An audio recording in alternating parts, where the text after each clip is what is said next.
lugudur pasaranana geus bijil mati lamurna kubur randena mapinggir kubur tuluy di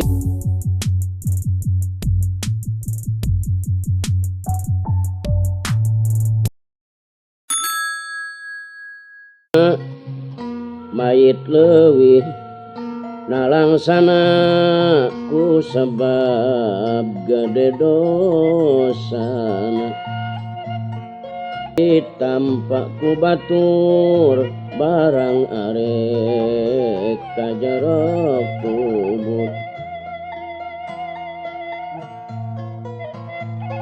barang parantos marana eta dina jaro lama rep ku padung rep ku lemah ngarasakeun mahantegeuna diaganan deui dikomatan deui sebab keur barang lahir oge diaganan dikomatan nu ngaruang geus baralik ngan tinggal mayit cungalik eta mayit malarak lirik taya batu mages baralik barang datang malaikat tidinya mayit teh cengkat mariksana malaikat mariksa jalan makrifat karas pisan mariksana saperti gelap sorana bari di jungjung gadana besi pohara gedena Pangeran maneka saha munabi maneka saha mun bisa jawab mokaha salamet temenang bahala munan teu bisa jawabna kang tu gede maka tunggulna si mayit kana huluna ajur sakabeh jasadna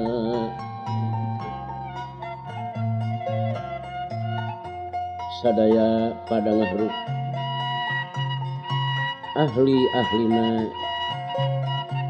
warangsul ti kuburan anu akhirna teu aya deui anu dimusyawarahkeun buat rek hadiah puji mudah-mudahan ku Allah ditampa sangeusna pupus eta ibuna nu geulis Sri Kingkin nya si bapana oge kitungan hulang-hulang bae teu aya di raja teu aya di rahayat ai katinggal ku pamajikan mah bu masyaallah seep kagorenganana mah teu aya mudah-mudahan dosana teu aya sebab hadena we anu katingali teh kaawonanana mah sama sakali teu aya nu syariat lamun hiji istri ngantunkeun jadi caroge maot ti heula anu insyaallah dosana bersih nu syariat tapi emung meureun mararawat mah hulang-hulang ieu si raja ka kantun ku bojo anu tata kramana cukup ngesto kanu jadi caroge nya putrana ge kitu keneh. Para hadirin dina hiji waktu Sri Kingking kulantaran ningali si bapa ngan hulang jentul. Bapak ditinggalikeunana bapak teh anu diemutan. Sarengna deui bapak teh ulah ngemutkeun ka ibu bae, da ibu mah parantos teu aya. Sanaos diemutan 1000 kali ngemutan bapak, da ibu mah moal tiasa langsung. Kitu saur Sri Kingking. Nya ai gawawak teh si bapana teh kieu. Danati wa qadilna kikal badri ajmala fadolat fuadi fil hawaki mudhalla. Anak bapak duh neng geuning teu nyana gelis lir bulan purnama anyaka dikantun ku ibu anjeun jadi buah hati bapak midedeh ka bina-bina mun teu emut kana qadar tinangtos bapak teh sasar. Aduh neng masing kasobar emutkeun gelis lamun kirang-kirang kiatna bapak teh bisa jadi sasar neh. Kumaha atuh da bapak teh gelisah bae cenah ieu teh emutan. Kararasakeun moal aya deui hiji istri anu bisa ngesto sacara ibu anjeun. Gelisna cukup, tata krama cukup, sagala-galana cukup. Nu metak bapak teu hayang deui kagungan bojo. Pak, saur Sri Kingking kieu saur nu geulis. Ai kahoyong neng mah kahiji bapak teh anom keneh. Teu aya neng geuneuk meuleuk daripada ngimutan ibu wae mah Pak. Sang langkung sae milali istri deui. Kahiji neng teh asa leungiteun, asa tiiseun. Teu aya pikeun pakumaha. Eta nyarios kitu teh putrana inu geulis kalah kamalieun. Keukeuh ieu bapana teh inget kanu teu aya. Sama sakali teu aya gaduh emutan kumaha-kumaha. Emut kanu teu aya bae. Malah tepi kalebah ngejat bapana. Ku embeu ngadenge. Nu jadi anak miwarang kagungan deui istri. Saking ku emut kanu teu aya nepi ka ngejat. Munguping. Anu akhirna ieu si bapana tetep emutanana can bisa cager. Dina hiji waktos eta nu geulis teh nuju ameng. Sareng sadayana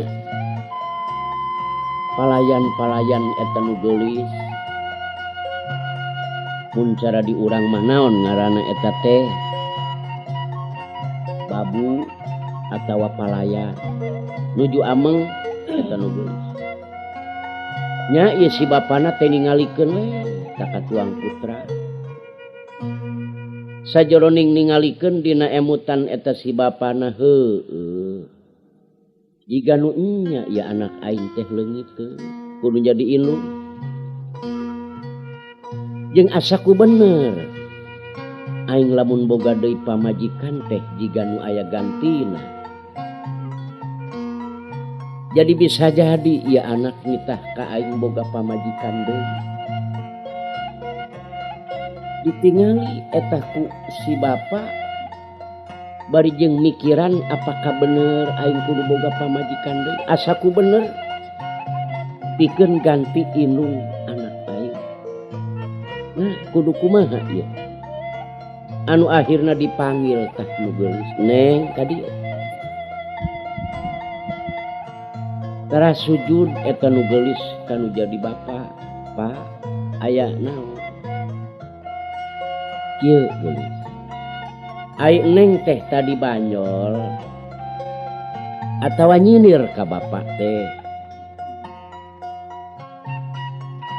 Saur neng, "Bapak piwarang gaduh deui istri anu maksudna ulah ti iseun etang-etang ganti indung anjeun. Apa ieu teh nyinir ka bapak? Apa nu saikhlas-ikhlasna?"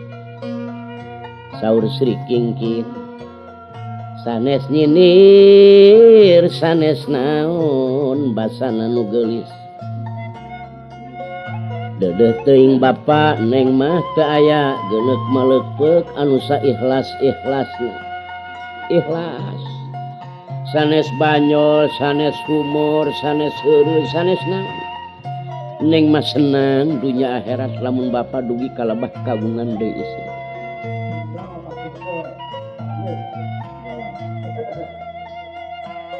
Eta sakabeh dayang-dayang, sakabeh palayan oge nguping kana kecap si raja.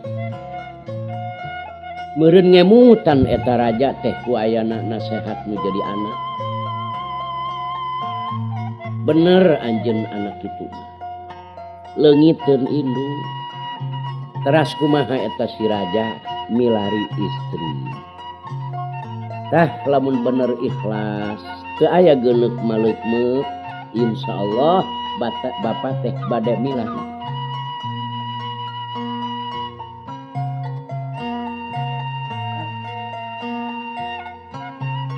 Anu akhirna kumaha eta si raja? Raden Sumantri Adiningrat milari ti bojowe. Duka ka daerah Karawang, mun cara ayeuna mah duka ka Bandung, duka ka Cirebon, duka ka Banten, duka ka Bogor, wallahu a'lam. Mun cara ayeuna mah duka ka Jakarta. Anu akhirna alhamdulillah kenging. Eta hiji rana kagungan putra hiji anu persis saumur jeung Sri Kingkin. Istri deui putrana. Upami telepat eta teh putrana jenengan Dewi Angrum. Ngan teu mahi kageulisanana ka Sri Kingkin. Ngan emutan ieu si raja aing cocok meunangkeun hiji awewe nu boga anak. Jadi teu pasirikan. Pada mawa sugan urang bager ka anakna, manehna bager ka anak urang.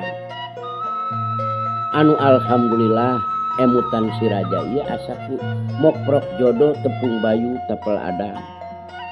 Nitih wanci nu mustari ningang mangsa anu utama beres pertikahan pala saderek teras dicanak dilaporkeun ka tuang putra. Geulis tah ieu gantina indung anjeun. Sing salara, sing sawirang, sing sapapait, sing samamanis tah jeung dulur anjeun. Bapak lalega emutan ayeuna mah anu alhamdulillah. Nuhun saur Sri Kingkin. Bari sembah sungkem ka ibu nu enggal. Atuh Dewi Angrum kitu keneh teteh. Hapunten we cenah neng teh meureun. Rai teteh ulah dianggap lain dulur sakanung. Kedah dianggap dulur sakanung bae. Saur Sri Kingkin insyaallah. Anu akhirna ieu Sri Kingkin sareng Dewi Angrum layet bae duanana eta teh istri. Berang peuting sarena babarengan amangna geus sasarengan bae. Namun dina hiji waktos saur ramana kieu geulis cigera arameng ka ditu. ka Taman Banjaran Sari ka tempat paniisan Bapak. Bapak senang jeung ridho cik aramang. Barang darang dos Sri Kingkin teh acukna saderhana. Ai Dewi Angrum teh sae pisan acuk. Saur Sri Kingkin, Neng hayu urang ameng jeung teteh. Da Bapak tos ngawidian.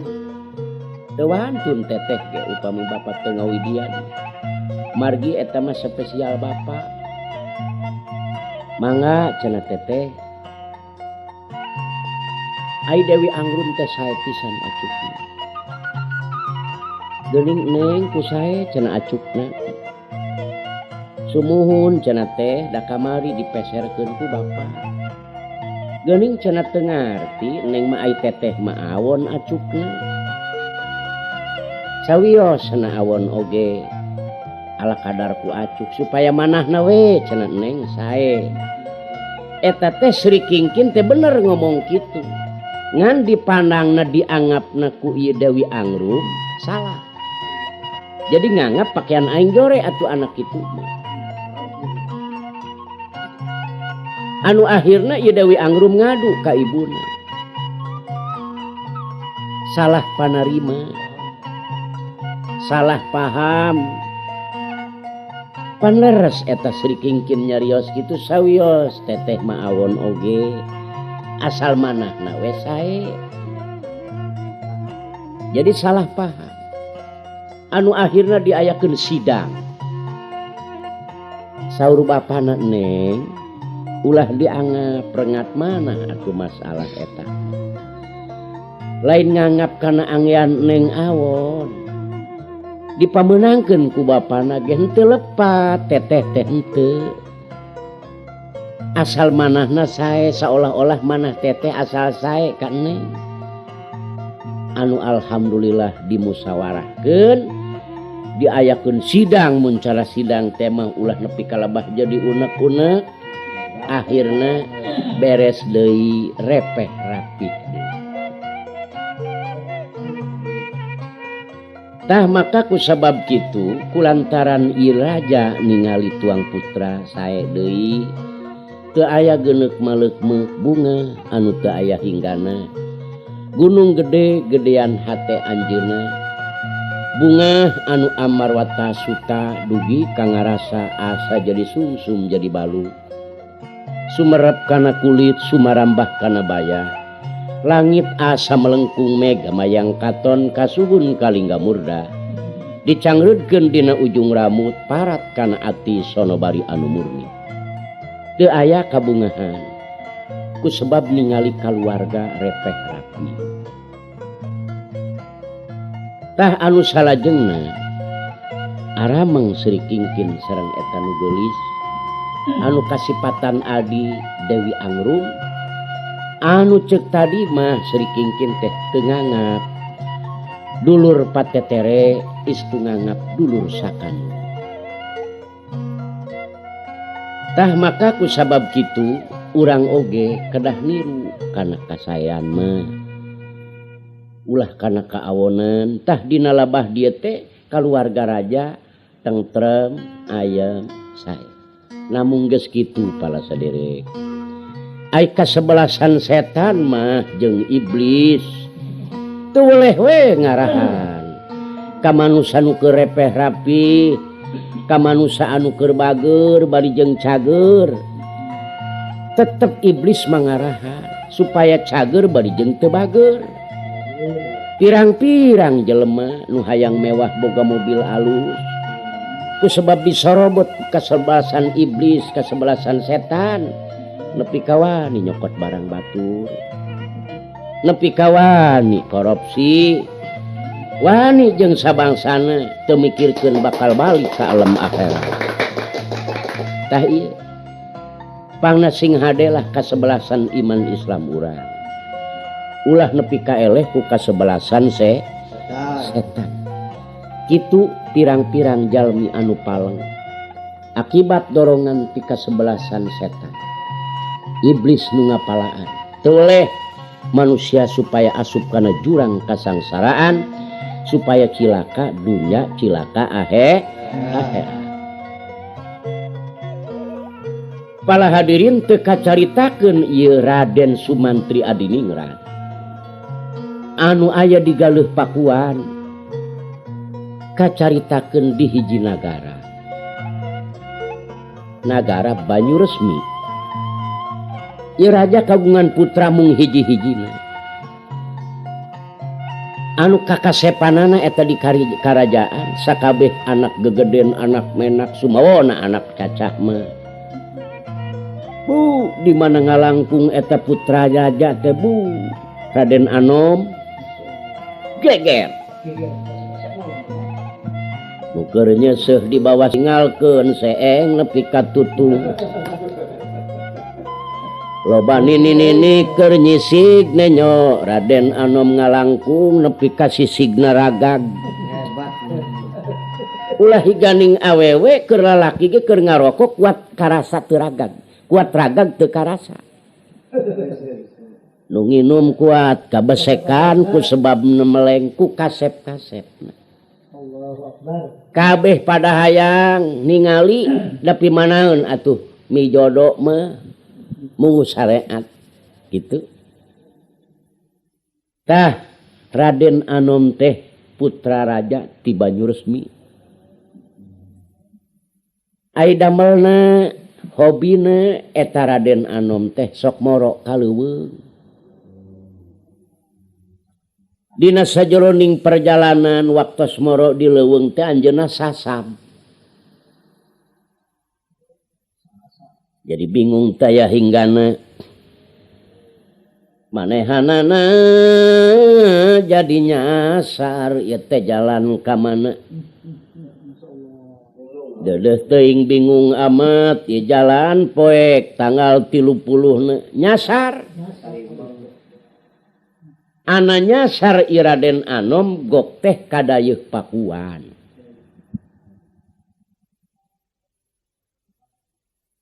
Barang sajeroning lebet kadayeuh Pakuan, nagara anu dirajaan ku Raden Sumantri Adiningrat.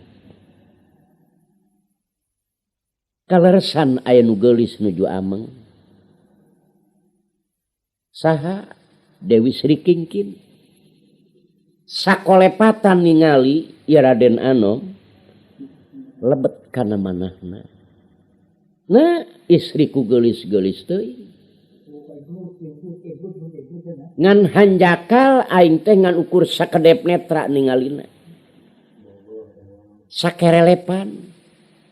Teu sangka di ieu nagara aya hiji istri anu geulis.